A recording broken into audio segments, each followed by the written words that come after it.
banyak melakukan ibadah, banyak beramal, ya, itu dianggapnya sudah cukup sebagai jalan untuk menuju atau memasuki surga Allah. Akan tetapi ada ketingkatan atau ketaatan kepada Allah yang lebih tinggi, ya. Selain memang ibadah itu merupakan kewajiban yang harus dilakukan atau diamalkan oleh setiap hamba yang beriman, Islam dan beriman. Oleh karena itu kalau definisi iman, qaulu bil lisan, diucapkan dengan lisan, wa tasdiqu bil qalbi, diyakini dalam hati, wa amalu bil arkan, setelah itu diamalkan dengan amal perbuatan. Itulah iman. Akan tetapi bagi Allah enggak cukup hanya itu. Artinya setelah orang ini melakukan ketaatan, mengerjakan sebuah kewajiban, maka Allah akan memberikan ujian. Karena dengan ujian inilah yang akhirnya seorang hamba itu akan diketahui tingkat keimanannya seorang hamba.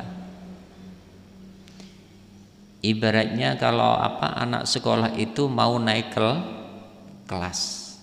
Setelah diberikan materi oleh para gurunya, ustadz-ustadzahnya, setelah itu setiap 3 bulan sekali ada ujian. Kalau dulu mid semester, ya. Nah setelah itu di 6 bulan semester. Ini dalam rangka apa?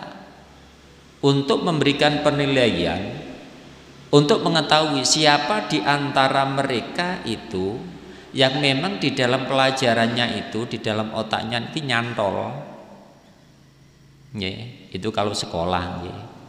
Tapi kalau dalam kehidupan kita, siapa di antara hamba-hamba itu yang terbaik amalnya setelah diuji oleh Allah. Oleh karena itu ayat selanjutnya, walamma ya'tikum masalul ladina khalau min qablikum massat umul ba'sa wadh-dharra. Walamma ya'tikum, padahal belum datang kepada kalian atau kepada kamu apa? Cobaan.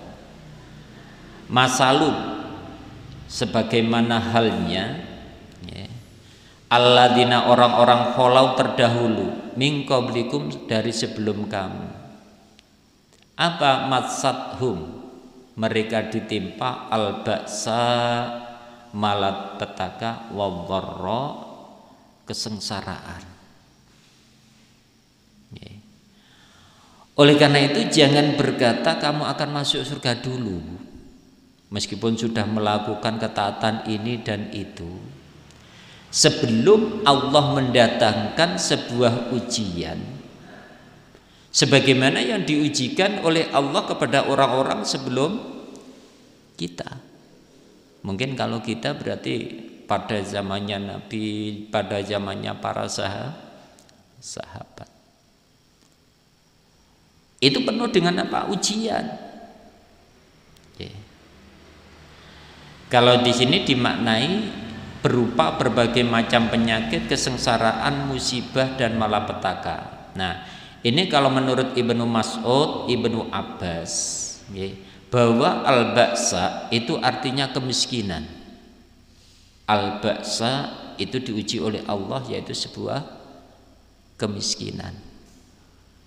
Oleh karena itu kalau kita membayangkan Nabi dan para sahabat dulu, ya, Nabi dan para sahabat dulu itu tidak sebagaimana kita hidup saat ini. Mungkin kehidupan kita pada saat ini, ketika mau makan bahkan tidak berangkat ke warung itu bisa makan. Jadi dengan pegang HP, ya, tinggal jarinya ini yang benar. Nanti makanan akan datang. Tapi Nabi dulu, Nabi dan para sahabat itu sering tidak makan, makan. Kadang-kadang makan sehari, 3 hari tidak makan. Ini urusan perut, belum lagi urusan umatnya, belum lagi urusan keluarganya. Oleh karena itu, orang itu kalau diuji oleh Allah sebuah kemiskinan, ini harus luar biasa meningkatkan keimanan. Karena kata Nabi, orang miskin itu mendekati kekufuran. Kenapa? Karena banyak orang yang lapar, yang tidak bisa makan, akhirnya melakukan sebuah kemaksiatan. Bisa mencuri, kalau mencuri kadang-kadang sampai bisa membunuh orang, atau yaitu mengadakan penipuan dan lain sebagainya. Itu disebabkan karena apa? Dari kemiskinan. Meskipun ada, kadang-kadang ada orang berbuat maksiat itu bukan karena kemiskinan. Itu ada. Akan tetapi 1001 yang banyak melakukan perbuatan maksiat, itu misalnya merampok dan lain sebagainya, itu rata-rata adalah karena kemiskinan, diuji oleh Allah. Nabi, para sahabat dulu begitu, tidak bisa dibayangkan. Kadang-kadang makan, kalau ada, kalau nggak ada nggak makan. Coba kalau kita di pagi hari nggak ada sarapan, gimana? Padahal setengah hari saja kita itu sudah kadang-kadang bingung. Nabi itu seringkali datang kepada istrinya, wahai istriku, punya apa? Punya makanan apa? Ketika dijawab, ya Rasul, sekarang aku tidak punya makanan. Kalau begitu saya tak puasa saja. Puasa sunnah. Lah kalau kita misalnya tanya, ada makanan apa? Enggak ada. Nang warung utang. Gitu. Nang warung utang. Kok gak niru Nabi poso? Tapi kan golek nang warung toh. Alah warung cik buka enak omah gak ono ya nang warung. Nabi dulu tidak. Begitu tanya ndak ada makanan, langsung dilanjutkan puasa. Begitu pula keluarga Sayyidina Ali, termasuk menantu Nabi, itu juga begitu, sering tidak makan. Tapi luar biasanya, meskipun sering tidak makan, justru itu menjadikan dia semakin kuat imannya, semakin takwa kepada Allah, dan semakin mendekatkan diri kepada Allah. Itu luar biasanya. Makanya kalau orang dulu itu bilang kan begini, orang itu kalau kepingin sukses, kepingin mulia dunia akhirat, yo yang banyak tirakatnya.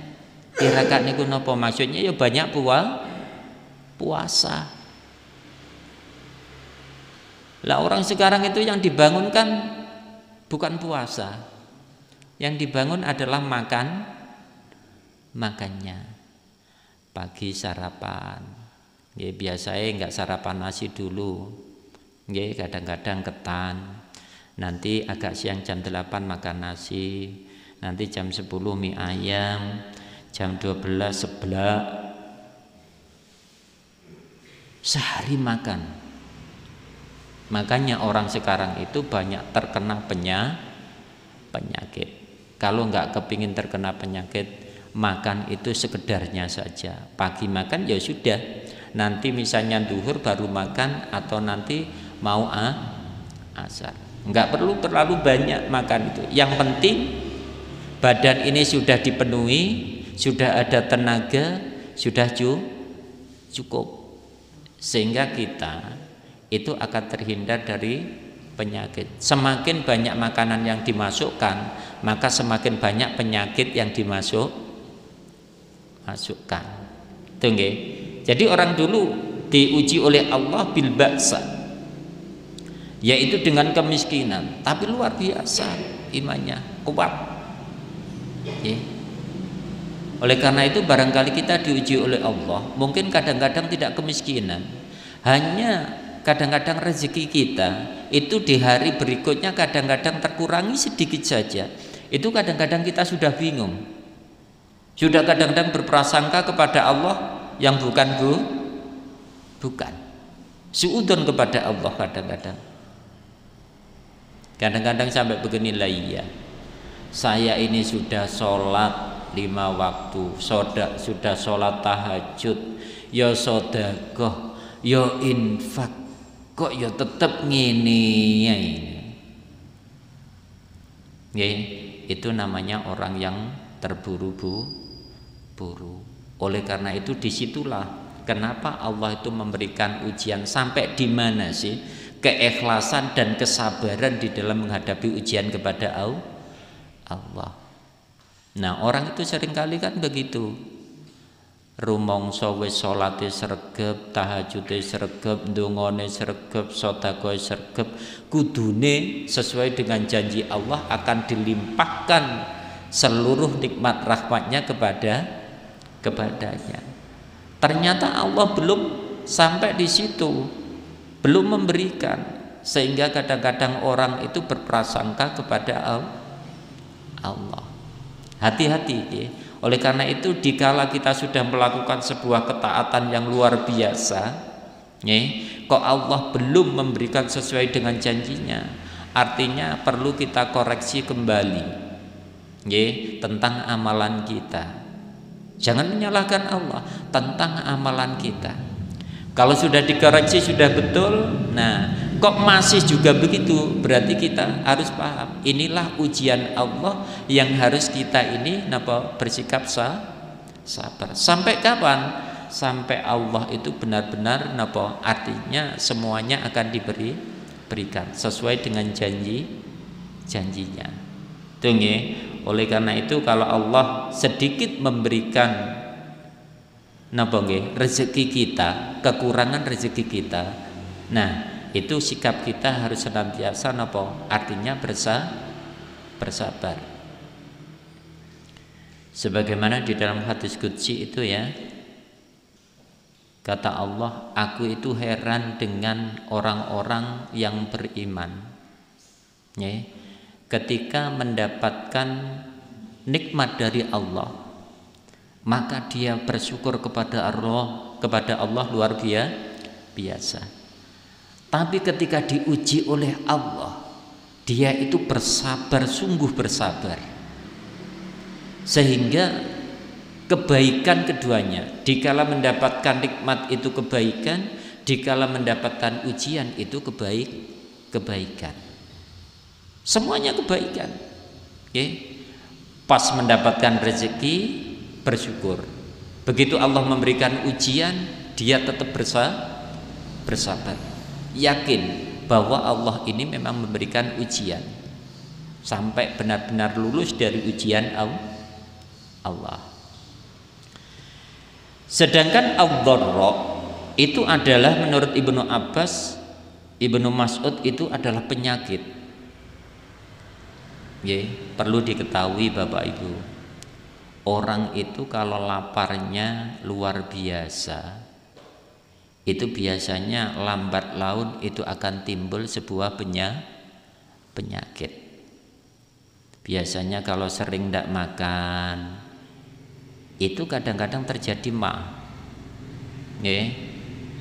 atau kadang-kadang infeksi usus dan lain sebagainya.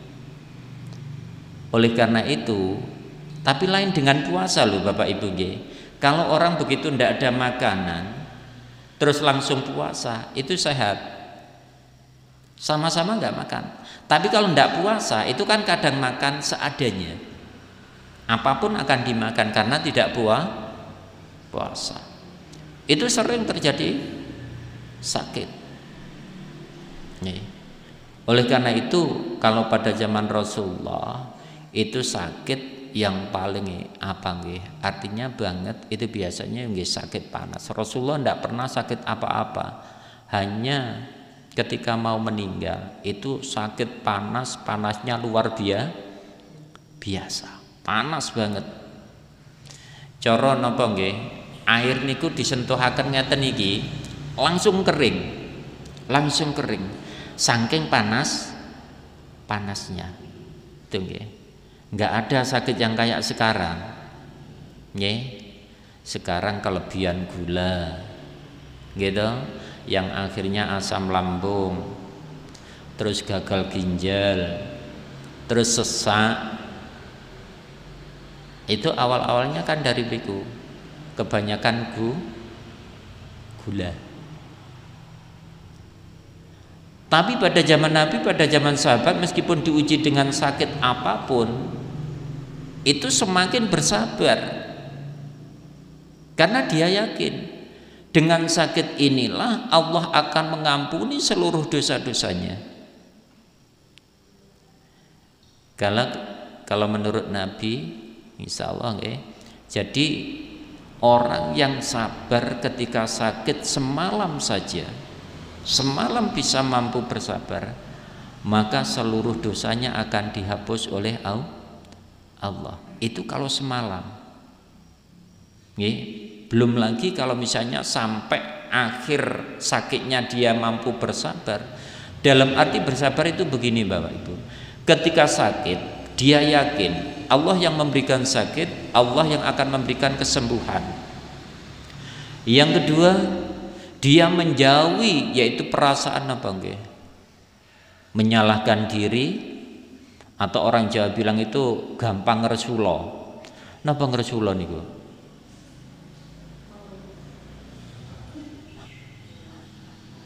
Sambat. Kalau sakit itu sambat. Kenapa enggak digunakan untuk zikir kepada Allah? Istighfar kepada Allah. Karena ketika sakit itu digunakan zikir kepada Allah, istighfar kepada Allah, insya Allah rasa sakit itu akan hilang, diganti oleh Allah dengan kenikmatan. Masyotah siraiku pusing boten karu-karuan, tapi kalau khusyuk di dalam zikir kepada Allah akan hilang. Cuman kadang-kadang manusia itu mulutnya lebih enteng untuk sambatan daripada zikir kepada Allah. Astaghfirullahaladzim. Jarang orang sakit itu astaghfirullahaladzim, subhanallah, jarang. Paling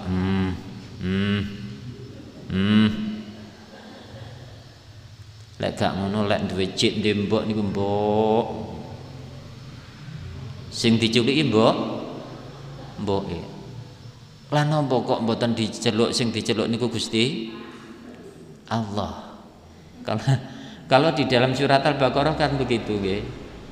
Jadi kamu berzikirlah sebagaimana kamu menyebut orang tuamu, menyebut kebaikan orang tua. Nggih. Makane lek pas loro, pas sakit, mbon kadek nyebut-nyebut ibu bapak, mbok, sing mbok. Nggih. Tapi sebutlah nama Allah atau istighfar kepada Allah. Insya Allah dengan jalan itu akhirnya Allah memberikan kemudahan di dalam berobat, juga memberikan kesembuhan secara cepat. Justru kalau sakitnya lama itu bagi orang-orang yang beriman senang. Kenapa?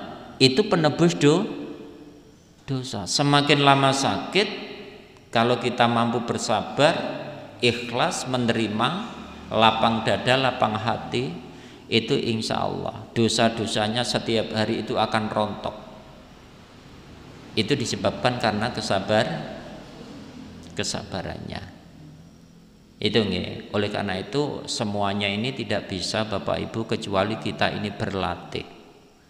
Ketika kita diuji Allah sakit, kita segera nggih, niat hati kita ikhlaskan, pikiran hati kita tenangkan, kita banyak zikir kepada Allah, banyak berdoa kepada Allah, selain kita ikhtiar yaitu mencari obatnya. Jangan pernah lupa ikhtiar itu. Ketika sakit, orang tawakal kepada Allah itu bukan berarti tidak cari obat, bukan itu.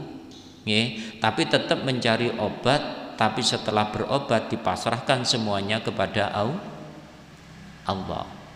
Itu namanya tawakal. Ampun tawakal keliru, sirai ngeluh wis babalah tak pasrahno Gusti Allah. Yo ngeluh ae. Ya kita ikhtiar cari obat, nanti minum obat bismillah. Setelah minum obat alhamdulillah waras. Yang pertama kali diucapkan harus apa? Alhamdulillahirabbil alamin. Perantara obat napa niku wau Allah memberikan kesembuhan. Kudu alhamdulillah rumiyin. Enggak boleh aku iki mang nguntal obat iki langsung sehat. Syirik niku. Mboten angsal. Itu nggih. Terus yang ketiga wazulzilu itu artinya takut oleh musuh dengan takut yang luar biasa. Itu juga ujian dari Allah. Sampeyan bayangkan, dulu Nabi itu sering berperang, Bapak Ibu. Sering berperang. Jangka beberapa bulan perang, perang dan perang terus. Kalau orang berangkat perang itu, kalau dilihat secara lahir koyok nyetorno nyawa Bapak Ibu. Lah gimana? Pedang sudah di hadapan, gitu. Tombak sudah berhadapan. Belum lagi nanti napa? Artinya peralatan perang yang lain. Jadi nyawa ini sudah berada di depan pintu. Kalau terkena ya sudah. Oleh karena itu pada saat itu ada terutama orang-orang munafik itu takutnya luar biasa. Makanya orang munafik itu kalau berangkat perang itu senengane temburi, kuwatir mati balane. Wedi karo mati. Senengane nok mburi. Tapi nanti lek bagian harta rampasan mlayu ndiliki. Pokoke gilirane donya iku mlayu dhisik. Tapi lek nyerang mburi-mburi, engko lek kalah mlayune penak. Iku munafik. Mboten nanti berangkat tanpa gane ngarep. Tapi Nabi, para sahabat luar biasa. Justru dia memang tujuannya adalah agar agama Islam ini meskipun sudah tinggi akan tetapi ketinggiannya ini tetap dijaga. Kehormatan agama Islam tetap dijaga. Kalau seandainya Allah mentakdirkan harus mati syahid, maka enggak apa-apa. Dia pun ikhlas dan rela untuk mati syahid. Justru itu menjadi cita-cita. Akan tetapi cita-cita para sahabat bukan berarti kesana itu hanya kepingin mati, bukan. Nggih, engko ndang cita-cita mati syahid pas perang ngalah ae ben dibacok cendang mati. Iku jenenge napa? Kalau menurut Islam mboten ngoten iku. Jadi tetap kita harus napa? Ahli di dalam berperang, punya ilmunya. Setelah itu berusaha gimana caranya Islam itu menang. Kalau sudah berusaha dengan baik ternyata Allah mentakdirkan harus meninggal pada saat itu, maka itulah takdir Allah menjadi mati syahid. Terus juga enggak kepingin terkenal, juga enggak kepingin disebut sebagai pahlawan. Pokoknya semuanya itu diniati lillah. Semuanya lillah, yaitu karena Allah. Ini ada sebuah hadis, yaitu hadis sahih dari Habab Ibnu Ad yang telah menceritakan hadis berikut. Niki langsung artinya saja nggih, niki panjang niki. Kami berkata, wahai Rasulullah, mengapa engkau tidak meminta pertolongan buat kami?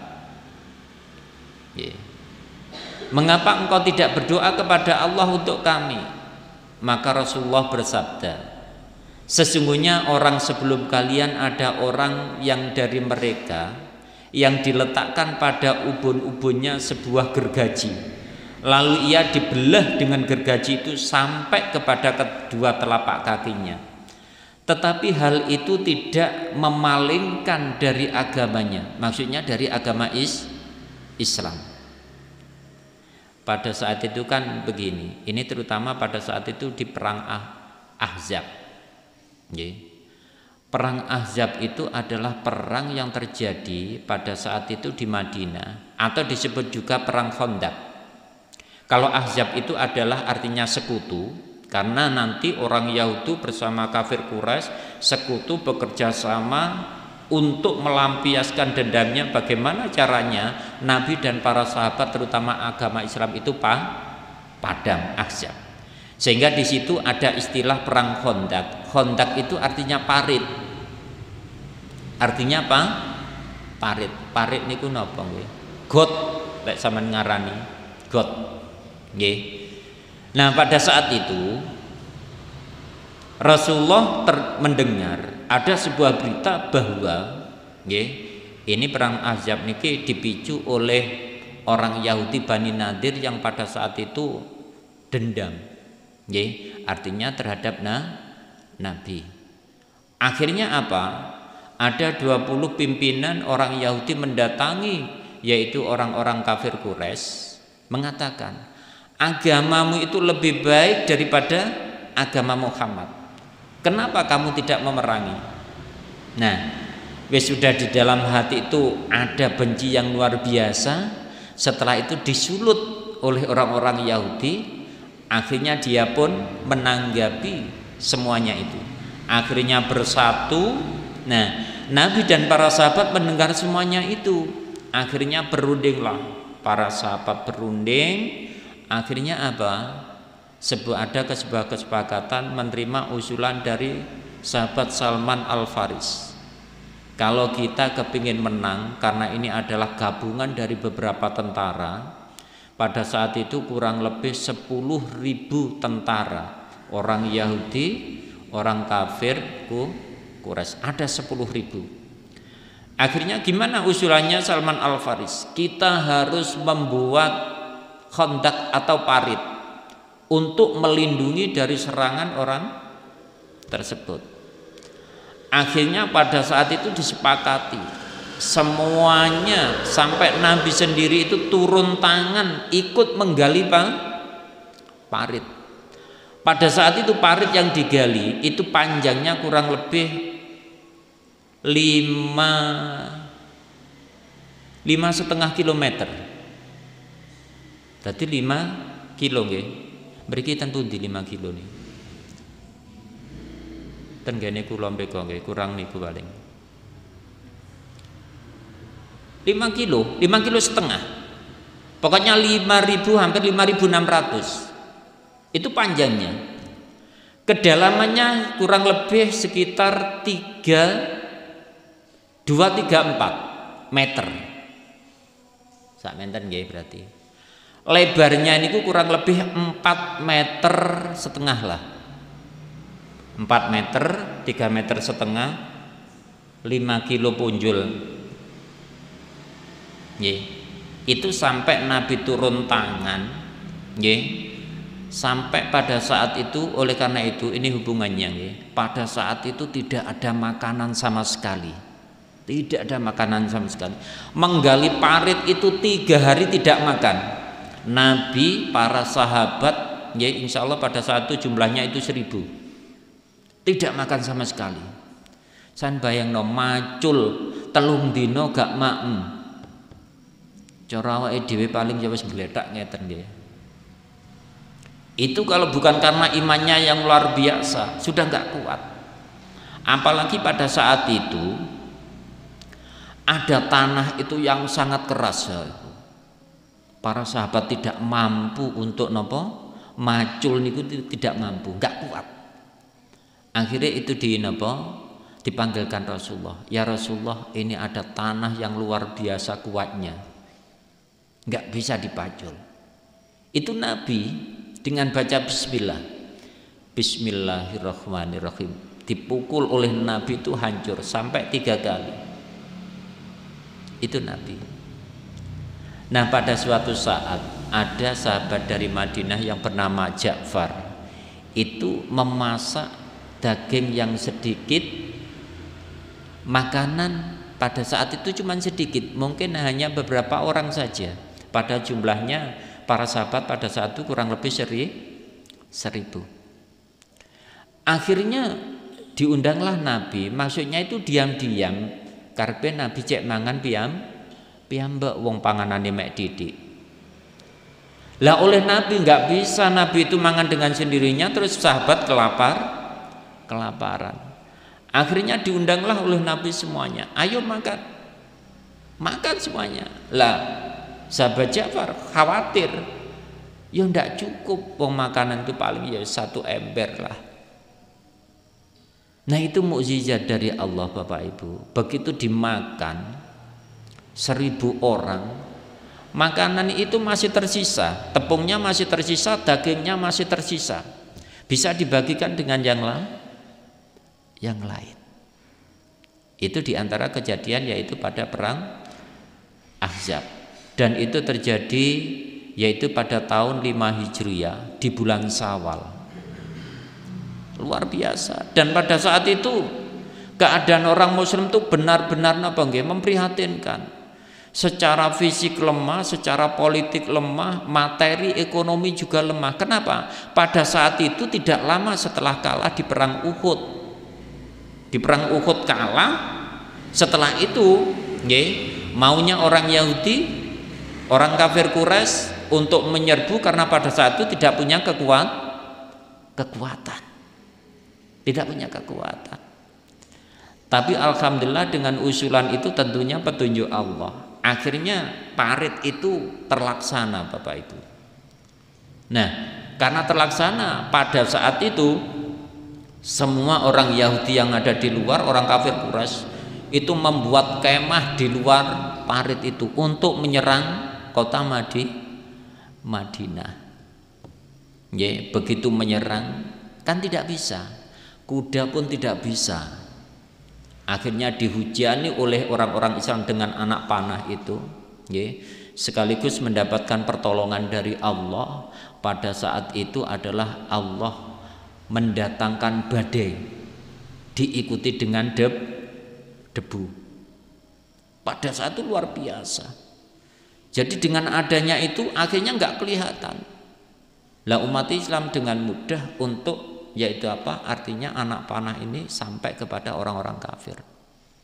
Akhirnya dengan terpaksa. Selain itu pada saat itu ada sahabat Nu'aim insyaallah. Itu asalnya orang Yahudi tapi sudah masuk Islam.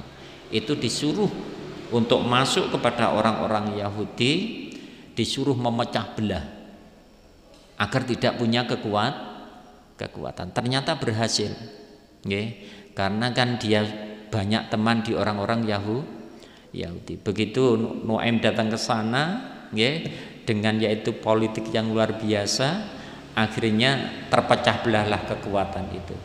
Dan akhirnya perang Ahzab itu dimenangkan oleh yaitu kaum muslimin di tahun 5 Hijriah. Tapi ujian dari Allah Bapak Ibu luar biasa. Tidak makan beberapa hari. Secara ekonomi sudah lemah karena terlalu sering yaitu berperang. Karena berperang itu menghabiskan harta benda, tenaga. Sebenarnya Islam tidak mau berperang Bapak Ibu. Ini hanya sekedar mempertahankan, mempertahankan karena musuh menyerang. Oleh karena itu kesannya kalau berita di luar non Muslim itu mesti Islam mengadakan peperangan ke sana. Itu sebenarnya tidak. Hanya mempertahankan saja. Bukan umat Islam yang ngajak untuk berperang. Nah, oleh karena itu di dalam hadis ini, kenapa para sahabat ketika diuji oleh Allah kan berkata, "Ya Rasul, kenapa kamu tidak berdoa? Lek jaro kasari wong kamu itu seorang Rasul. Setiap doa itu mesti dikabulkan." Oleh karena itu sabdanya Nabi apa? Orang dulu. Nah, niki nggih. Jadi ada orang yang digergaji mulai kepala sampai kaki. itu tidak akan pernah mengubah agamanya, dia tetap beriman kepada Allah. Bahkan termasuk yaitu apa ceritanya Bilal bin Rabah, dia harus meninggal karena mempertahankan tauhidnya kepada Allah. Harus dihajar, ditindih dengan batu, di pasir yang sangat panas. Tapi katanya apa? Hanya ahad, Allahu ahad, Allahu ahad. Disuruh mengakui agama orang-orang kafir Quraisy tidak mau. Sampai meninggal dia pun tetap Allahu ahad. Luar biasa yaitu keimanannya. Nah, terus ada lagi ini ada pula yang diantara daging dan tulangnya disisir dengan sisir besi, disisek Bapak Ibu. Orang kafir itu kalau menyiksa luar biasa. Kalau tidak mau mengakui agamanya, maka dia dagingnya disisek pakai sisir besi itu. Tapi dia tetap beriman kepada Allah. Lelek cuma ujiannya lapar kok wis sambatan. Itu kan lek cara ukurannya Nabi kan kebajut. Orang dulu itu bukan hanya itu. Sampai digergaji, sampai disisir dengan besi. Itu lo tetap beriman kepada Allah. Lah kamu cuma diuji dengan apa? Enggak makan. Ini kan sebenarnya ujian yang sangat ringan sebenarnya. Ujian yang sangat ringan. Oleh karena itu Nabi membandingkan orang-orang dahulu. Nah, ini selanjutnya. Tetapi hal tersebut tidak menggoyahkan iman dan agamanya. Kemudian Rasulullah SAW bersabda, demi Allah, sesungguhnya Allah pasti akan menyempurnakan agama ini hingga seorang pengendara berjalan dari San'a ke Hadramaut tanpa merasa takut kecuali kepada Allah, dan serigala yang mengancam ternak kambingnya, tetapi kalian adalah kaum yang tergesa-gesa. Tapi Nabi bersabda, Allah akan menyempurnakan agamanya. Artinya apa? Nanti kalau agama sudah artinya kehormatannya lebih tinggi, maka tidak ada yang berani untuk memusuhi Islam. Sehingga perjalanan dari San'a yaitu ke Hadramaut ya, dari Yaman kan, itu dulu kan sering terjadi kejahatan begitu. Nah, kalau Islam sudah tinggi, sudah ada kehormatannya dan disegani oleh yaitu orang-orang selain non muslim, maksudnya disegani oleh orang-orang non muslim, maka pada saat itu tidak berani lagi untuk memusuhi agama Islam. Itu nggih. Dan kamu adalah kaum yang tergesa-gesa. Maksudnya begini, sudah berdoa, sudah ikhtiar, tapi Allah belum menurunkan, belum mengijabahi apa yang didoakan. Nah, dia sudah merasa tidak sabar untuk yaitu menerima atau doa itu dikabulkan. Cara kasarnya ngeten Bapak Ibu, dia sudah berdoa karena belum diturunkan mustajabahnya atau doanya belum diterima, maka dia berkata, kenapa sejak dulu sudah berdoa, sudah begini, tapi Allah belum menurunkan pertolongan. Karena perang saya sudah sholat, sudah berperang di jalan Allah, tapi mana pertolongan Allah? Mana pertolongan Allah? Karena Allah itu cukup gampang memberikan pertolongan, tapi Allah memberikan ujian terlebih dahulu. Oleh karena itu, semuanya itu kalau misalnya ada sebuah ujian dari Allah, meskipun kita sudah berdoa, sudah melakukan ketaatan, jangan tergesa-gesa untuk mengatakan aku sudah berdoa, kenapa tidak kunjung diijabah atau dikabulkan. Itulah orang yang paling dibenci oleh Allah. Itu artinya orang yang tidak sabar. Sudah nggih?